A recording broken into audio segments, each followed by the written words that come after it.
Je m'appelle Nicolas Champval, j'ai 25 ans, je suis né à Brive. Lorsque j'étais petit, j'étais assez réservé, plutôt timide, mais j'avais une véritable passion pour les films de guerre, où je pouvais voir des grands chefs très charismatiques commander des hommes, et moi aussi, comme eux, j'avais envie de commander. Commander, c'est d'abord obéir.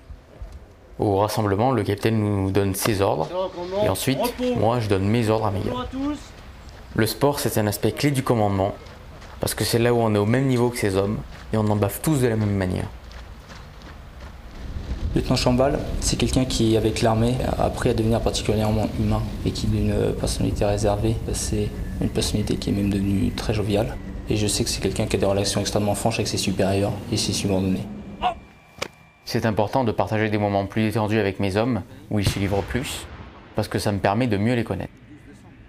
Quand je commande mon peloton de chars, il n'y a qu'un chef, c'est moi, donc je donne mes ordres, et en dessous, pour les autres chars subordonnés, il faut que ça percute.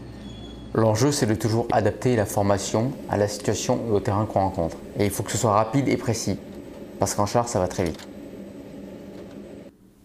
Le tir, c'est un moment privilégié parce que ça me permet de tester un peu ce que valent mes gars sur leur façon d'utiliser le char.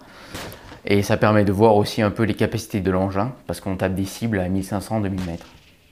C'est quand même un moment assez stressant, parce qu'aucun tir n'est jamais gratuit, il y a toujours une évaluation à la clé.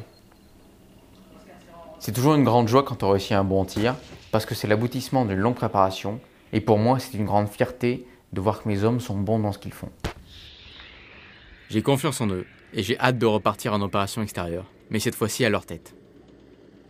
Moi je pense que pour être un bon chef, il ne faut pas chercher à jouer un rôle, soit trop strict, soit trop démago, il faut juste rester soi-même.